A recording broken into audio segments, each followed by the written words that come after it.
Have you ever encountered someone who remains utterly unperturbed amidst a swirling storm of chaos? Someone whose composure, in the face of absolute pandemonium, feels almost unsettling. It's a calm so profound, so unwavering, that it can evoke a strange discomfort, perhaps even a flicker of fear in those around them. Why does such serene self-possession often feel intimidating, rather than reassuring? It's as if their inner peace highlights the turbulence within everyone else, creating a stark, almost unnerving contrast. This isn't mere indifference, it's a deep, almost terrifying tranquility. Today, we're going to pull back the curtain on this extraordinary state of being, not as an alien concept, but as a profound, ancient path to absolute self-control and an unshakable inner peace. We're talking about Stoicism. Far from being a philosophy of emotionless detachment, Stoicism is a robust framework for navigating the tumultuous currents of life with grace and resilience. In an age defined by constant stimulation, relentless demands, and an almost celebrated emotional volatility, Stoicism offers a radical antidote.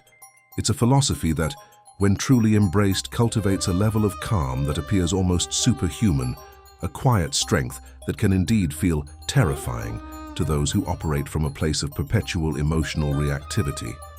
This deep, unwavering calm isn't about suppressing feelings, it's about consciously choosing your response, about mastering your internal world so that external pressures lose their power to disrupt you. It's about moving from a reactive existence, constantly buffeted by circumstances, to a proactive one, where your reactions are deliberate, rational, and aligned with your highest self. We, the viewers, are on a journey to discover how to achieve this. Over the course of this exploration, we will unveil 12 Stoic laws that unlock this extraordinary level of self-mastery. These aren't abstract academic concepts, but practical tools, ancient wisdom with undeniable modern relevance. Imagine transforming your personal reactions, enhancing your relationships, and elevating your overall well-being. This is not about becoming cold or uncaring, a common misconception about Stoicism. Instead, it's about discerning what truly matters, focusing your energy where it can make a difference, and accepting with equanimity what lies beyond your control. It's about conscious choice, rational engagement, and a profound understanding of the human experience.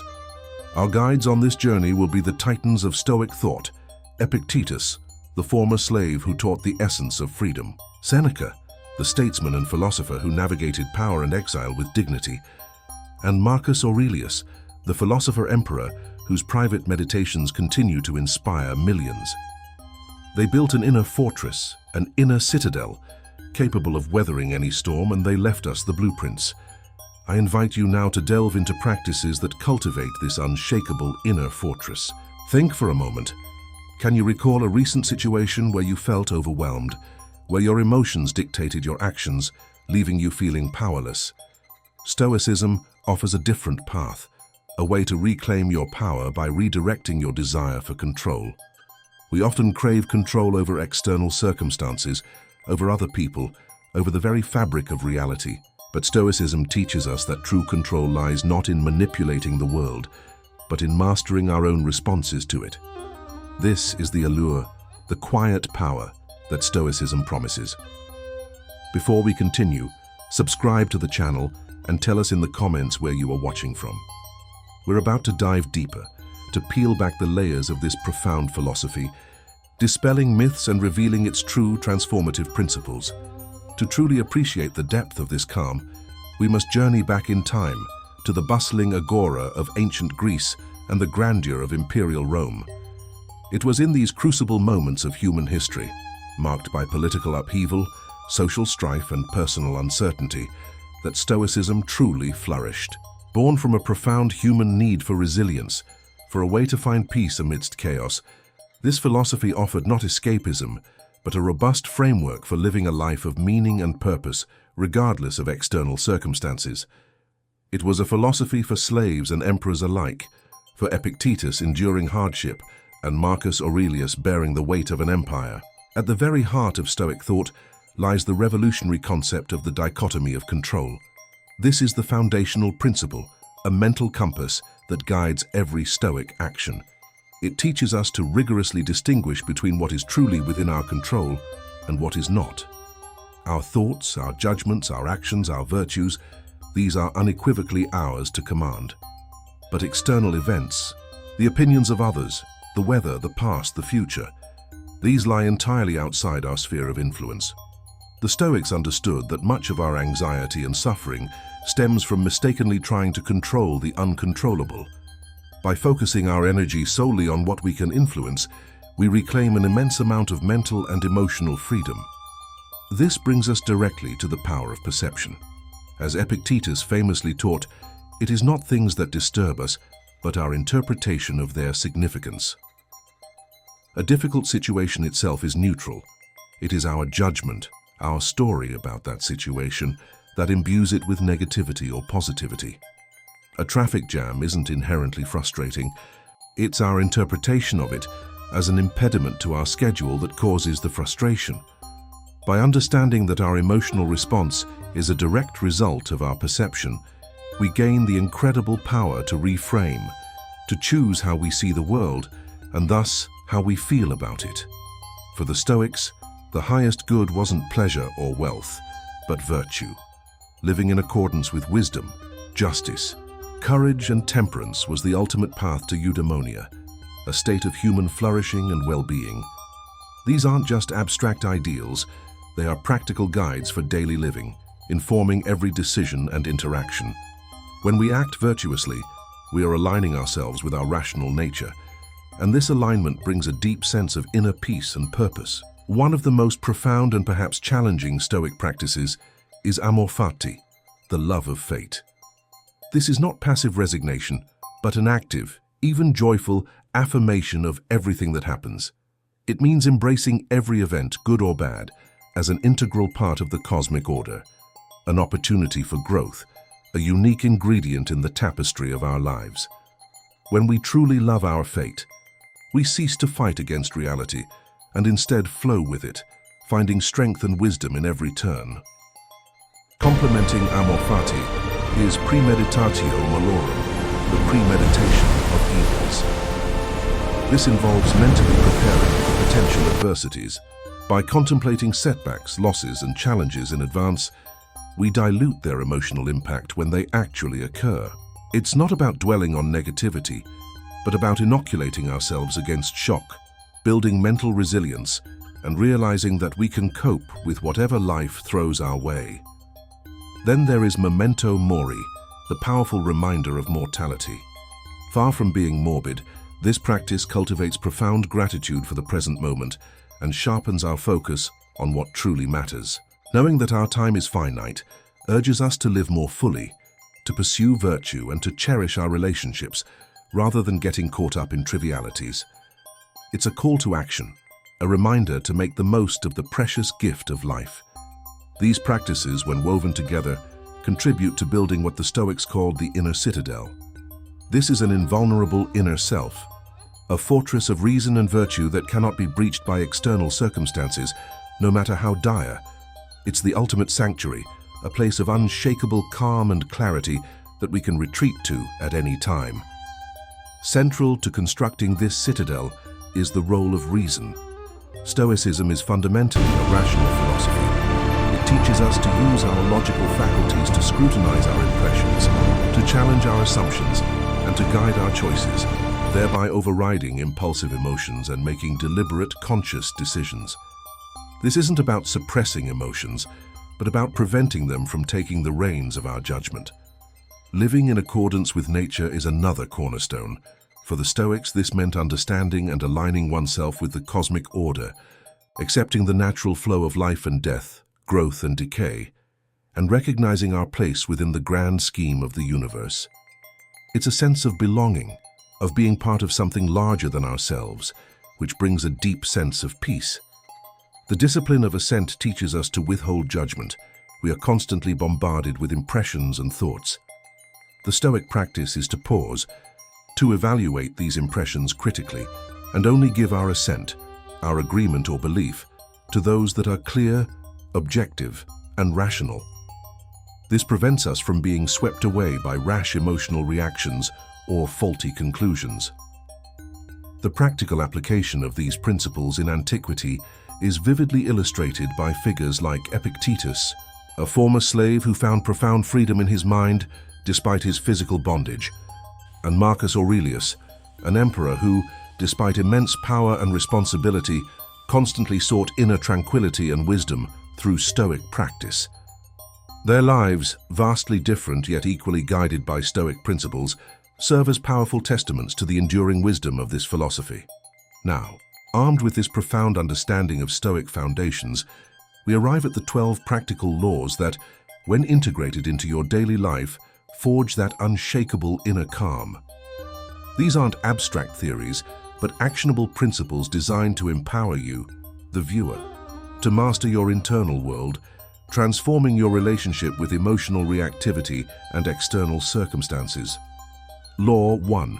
Understand the dichotomy of control. This isn't just a concept, it's a daily practice. Before reacting to anything, pause and ask, is this within my control? The traffic jam is not. Your choice to fume or to listen to an audiobook is. The rude comment from a colleague is not. Your decision to engage or to let it pass is. By consistently directing your mental energy only towards what you can influence, you reclaim vast reserves of peace. Law 2. Practice negative visualization. Instead of avoiding thoughts of potential misfortune, intentionally confront them. Imagine losing your job, facing illness, or experiencing a significant setback.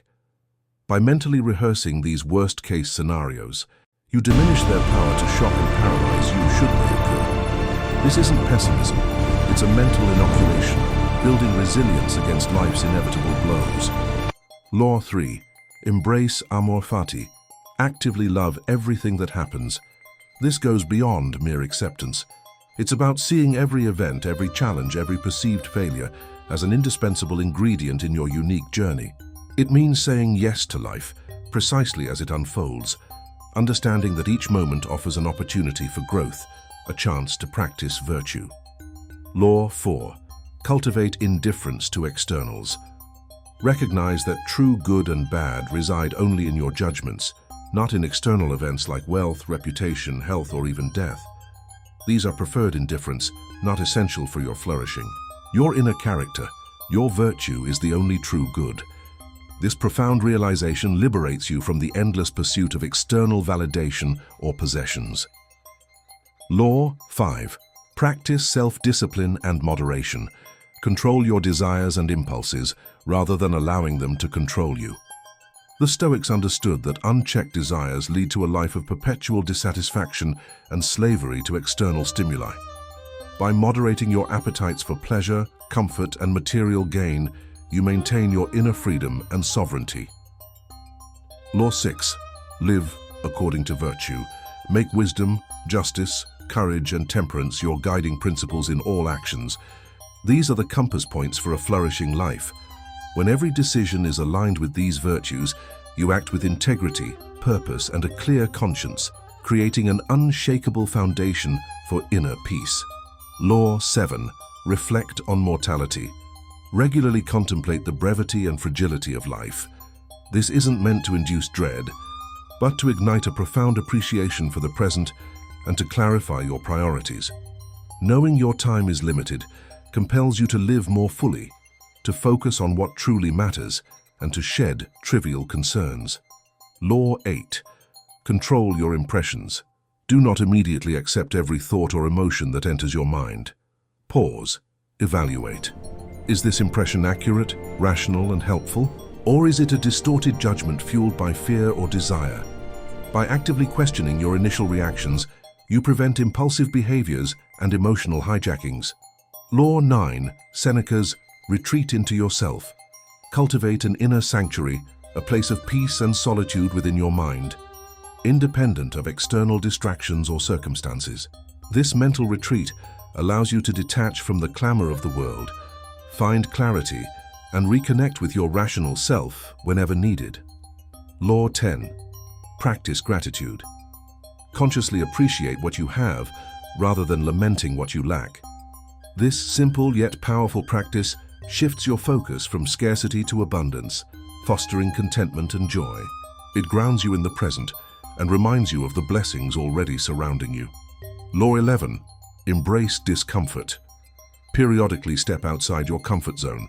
Take a cold shower, fast for a day, walk instead of drive. These voluntary hardships build resilience, reminding you that you can endure discomfort and that many perceived needs are merely preferences. Law 12. Act with purpose, not just reaction. Let your actions be driven by rational choice and virtue, not fleeting emotions or external pressures. Become the architect of your responses, rather than merely a reactor to circumstances. This proactive approach ensures your actions align with your highest values. The cumulative effect of these 12 laws, practiced consistently by you, the viewer, builds an inner calm so profound, so unshakable, that it can indeed seem terrifying to those caught in the maelstrom of emotional reactivity. It's not about being emotionless. It's about choosing your response, maintaining inner freedom even when external chains bind you. The deeper meaning of this calm lies in sovereignty, the absolute control over your inner world. Your journey of self-mastery begins now. Select one or two of these laws and begin practicing them immediately. The ultimate power of Stoicism lies in its ability to transform perspective, granting you, the viewer, sovereignty over your inner world. The true strength isn't in controlling the world, but in controlling oneself, a power that truly sets one apart, cultivating a level of calm that is not only enviable, but truly transformative.